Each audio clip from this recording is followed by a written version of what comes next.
Hi guys, welcome friends. Welcome to our first Q&A for our For the Love of Running group. We are so glad you're here. Hopefully we're going to have some friends hopping on, and I'll start with some introductions. We are very honored and blessed that you have decided to spend this week with us. If you log on, will you say hello in the comments section? Hi Chris, let me know you're here. And if you have questions that come up throughout the chat, please post in the comments. And we promise to be brief, and we know everybody's busy, but we thought this would be a great way to just talk some things out. There are about 50 of you in this group. Hi Jess, we are super excited to share this week with you guys. And so I thought for those of you that are new, I would give a little introduction. Now, we have a plan for the week. We have a different topic for each day, and Coach Craig and I will be taking turns going live each night, so you'll hear from him more tomorrow night. But tonight I'm going to talk about training. Now, this is a huge topic. We have lots to talk about, but I'm going to talk about that which I feel most confident to talk to you guys about tonight. So, for those of you that don't know me, I've been a runner my whole life, and a lot of what I'm sharing with you, I share from personal knowledge and also professional knowledge. I've been running since the age of 7, ran through middle school, high school, ran collegiately at BGSU, took a few years off to have 4 kids, and have been running at the master's level kind of competitively for the last probably 4 years or so. So I have some experience with running. I have some experience with injuries. That's why I can stand in front of you tonight talking about the importance of this. The other thing that I want to share with you is that I'm also a physical therapist. I have been a PT for 18 years, and so I have a little extra knowledge in the area of muscles, joints, injuries, strengthening, stretching, and that sort of thing. And so sometimes I'll if I say a PT word you don't understand, please call me out on it. Tell me to speak English. So we're so happy that you're here again. Thank you guys. I see some friends. Please say hi and post questions in the comments if you have them as we go. A little more clarification about what I'm doing at the moment is I'm currently training for, it will be my 7th marathon that I've trained for. However, it'll be only the 4th that I will complete successfully because of that struggle with injuries that I mentioned before. And so, hi Meg. So I feel like I've figured a few things out over the years, and that's why we're here. Craig and I are both passionate about running and helping other people, particularly love runners, and so we're just looking forward to a great week. We're going to talk about training 101, and again, this is a huge subject. We could have talked about training for a week, but I wanted to talk specifically about 2 areas that most runners actually don't do enough. We're going to talk first about strengthening and second about stretching, and this was the topic that was presented in today, so if you haven't gone through the post of today, go back and do that. But there's pretty good evidence that suggests that strengthening helps your performance as a runner, and strengthening helps prevent injuries. And so it's also an area that most runners do not do. There are lots of reasons that we should strength train. Hi Lynn. We should strength train to increase our lean muscle mass, to improve our posture, to decrease our body fat, and to increase our metabolism. It also helps our running form. It helps muscle imbalances, and it helps you prevent injuries. Now, I think it's important as a PT and as a runner to strengthen pretty specifically, and that's why I shared kind of my top 10 basic exercises on that graphic for strengthening. There's lots of ways to modify and to progress those exercises, but there's a few things that are important. You need to strengthen specifically functional movements. You need to strengthen your core. You need to work on single leg balance activities because that's where we spend a lot of time as runners. So for example, sitting on a weight machine at the gym where you put the weights underneath your feet and you just kick the weights out, that's an open chain movement, and it's okay for strengthening the quads. However, it doesn't carry over as well as like a squat or a lunge would for strengthening those legs when your feet are on the ground or in contact with something that you're pushing. That's closed chain, and that is best for carryover with running. And single leg work such as the single leg lunges, single leg squats, any like the Warrior 3 pose or a single leg straight leg deadlift, bridging on one leg. Anytime that you can activate one leg and include your core will help carry over for that form. And so I do believe that those exercises that I shared with you that focus on core, you can get your upper body in there too, because as you get tired and you fall forward, your posture goes down. You actually can help with your form. I know when I get tired, if I just use my arms a little bit more, it helps with that running form too. So the other thing that I want to talk about is the issue of imbalance with running. And now this was a question that I shared on the post this morning, asking if anybody had any idea what the imbalances that were common in runners. A little bit of PT speak, maybe some of you guys know this, but like in the planes of movement, we tend to run in this forward, the sagittal plane. So those are the muscles that are strong. Actually, our quadriceps and our calves are the strong muscles that running makes strong. So muscles on the sides, your glutes, your the front part of your lower leg, those tend to be weaker or not strengthened as much with running. When you have imbalance in your muscles, so those hamstrings are at risk, your glutes can be at risk, your anterior tib or shin splints, your IT band, because that's on the side.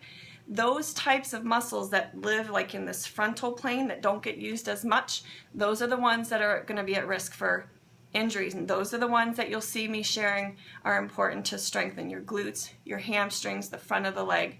And so when you have those imbalances, you're setting yourself up for injury or overuse, because when you have one muscle pulling harder than another, then you're straining the ligaments and the tendons and the muscles, especially then as your form goes down, and you're more likely to be injured.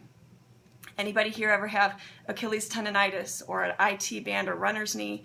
And you're familiar with kind of what the possibility of those muscle imbalances. If you're weak in your core, your form is going to go down. We talked about that. So that is basically what I wanted to kind of go over with strengthening. If you have questions about the specifics of how to do any of those exercises, YouTube is great. You can YouTube and see the videos and how to progress any of those exercises. Certainly get professional help, from either a trainer or a therapist to make sure you're doing your exercises correctly. That's always a good idea. And stay safe is the key with strengthening. Hi, Justin. So we're talking about strengthening. The next area that I want to talk about a little bit more is stretching. Now, if I said that with strengthening, there was a pretty good amount of evidence to support that runners should strengthen to overcome those imbalances and help with their power and their speed and their posture and their form. There isn't as much evidence that as strongly says that stretching is helpful. However, what I will tell you as a runner who's been injured at least 3 times trying to train for a marathon and not stretch correctly and not strengthen enough, pretty much the runners who do stretch are the ones who have been injured. And what I will tell you is when I have a patient who's coming to me that's a runner who's injured, one of the very first things I check is their flexibility, and one of the very first things I give them is stretching. There might be somebody on this right now who can attest to that. So anyways, the stretching, most of us fall into the category of I'm a busy mom or dad or person and I don't have time to stretch, and we get the run in and we don't take time to warm up or cool down correctly, and unfortunately many times that leads to injuries. If it hasn't, then consider yourself blessed and lucky, and maybe you have good alignment and good genetics and you won't be injured. But if we can teach you anything, it would be just to put that bug in your ear about the importance of taking time to stretch. Lots of topics again to talk about stretching, but just a few things that I wanted to go over. Hopefully you saw in the post at noon today that Craig and I have put together a Stretching to Prevent Injuries guide. You can get that on our website. Maybe some of you already have it at teamnesit.com.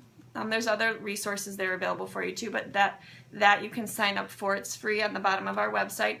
Pictures, terminology, some anatomy, maybe more than you want to know, but I think it's helpful to see the correct technique of a stretch and to know a little about where muscles start and stop so that you know if you're stretching correctly. Again, having somebody watch you stretch is helpful, because sometimes it's there's technique involved into isolating and making sure that you're not overstretching or actively stretching the muscles that you're supposed to be stretching. It is pretty much common knowledge, and certainly our belief, that you should do more of a dynamic stretch before you run, or even after a few minutes of running. Like when we do our track workouts, we do about 1.5 miles warm-up run, and then we do the dynamic stretching. So you'll get strength, you'll get flexibility gains when your muscles are warm.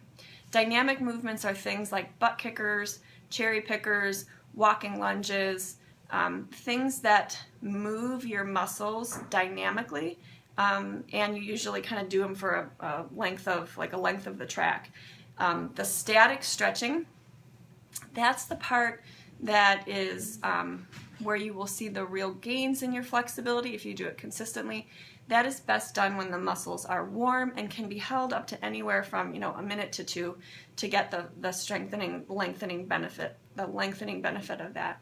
And I do think that anybody that practices yoga or practices stretching regularly will see those gains in your flexibility. 1 second. I'm talking a lot. If there's questions, please post them below.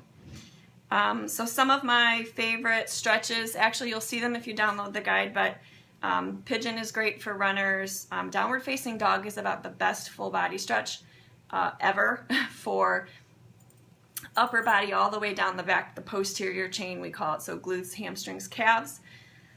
I love a wide leg forward fold, and I didn't even ever do that until I did yoga. That is a super stretch. You can add like a shoulder stretch to that. You definitely can increase your stride length and your power with taking time to do these stretching exercises. The warrior poses of yoga are super. One thing I would like to add, this is an observation as a PT. A lot of times my patients have alignment issues, so their pelvis will have a rotation or a movement to it that causes a bit of the legs to look like they're a little bit off, and sometimes that stress or strain can cause injuries. What I have seen for the past several years is when I take time to really stretch someone's hip flexors, that can normalize a leg length discrepancy and equalize the pelvis for a lot of people. Hip flexor stretching, like everyone in the world has tight hip flexors. If you sit, you have tight hip flexors. So if you do nothing else, take time to learn some proper hip flexor stretching and do it consistently. And it's a great way to prevent those alignment issues that may set up the muscle imbalances that may contribute to the injury. So that's just my little free PT advice. If you stretch nothing else, stretch your hip flexors and your calves and your hamstrings. So there you have it. That's pretty much my stretching and strengthening 101. I wanted to spend just a few more minutes sort of talking like generics for training.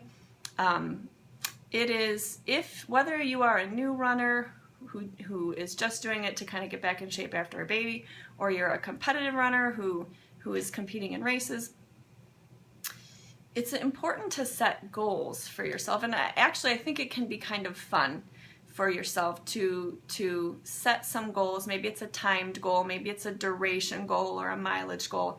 But every so often, kind of revisit where you're at and challenge yourself by setting a goal that you should, make specific and in a time frame that you can handle. And then you have to write it down, because if you don't write a goal down, it just remains a wish, right? And then one thing gets put in front of it, and again, that time goes on, and you find yourself not working on your goals.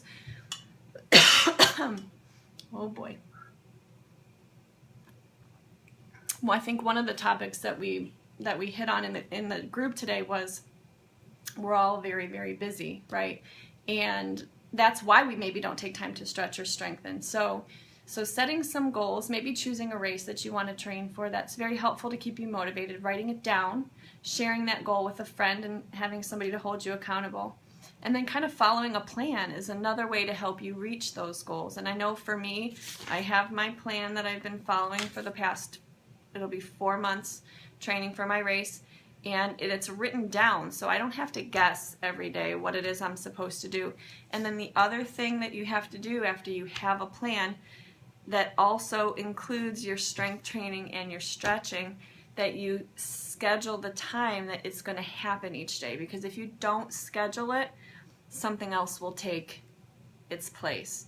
And so just like you would schedule a meeting with the boss or a date with your hubby, if your training time is scheduled, and you might get some argument from the family at first, it will be more likely that you'll get it done. I know for me it's pretty much got to be first thing in the morning, or it's less likely to happen. Write it down to help manage your busy. So that's what I have for you guys today. That's Training 101. Thank you for a great first day. I will stay on for a few minutes if there's questions. I know we have some, Megan and Andrea joined. Hi, you guys. Megan's one of our runners that we're training right now. The plan for the rest of the week is tomorrow we're going to talk about racing, all things racing. That will be Coach Craig's topic, and it'll follow the same format. At 6 a.m. you'll see a post that'll be kind of the information for the day. At noon we'll have kind of a question or maybe a fun activity for you to participate in to see if we can get everybody sharing in this week. And then in the evening you'll have the live session. Thank you, Carl. Yeah, sometimes it takes a while to get it down, and sometimes you suffer the injuries to figure out that you need to do these things. So Wednesday we'll be racing, all things racing. Thursday, the coach and me is going to talk about mindset, because that's a huge area for not just running, but life, is sort of getting your head on straight, talking to yourself in that positive voice, and seeing the successes that you want to have in your life and that sort of thing. So Thursday we'll talk mindset. Friday, Coach Craig will talk about tools and gear and all of his favorite running paraphernalia and things that he uses to stay healthy. And on Saturday we'll be talking about fuel for runners. So that is the plan for the week. Anybody that catches this later and you have questions, go ahead and share them. We'll check back. And again, just thank you guys so much. We're having it's going to be a super week, and we're very thankful for you guys taking the time out of your busy schedules to spend some time with us. Have a great night.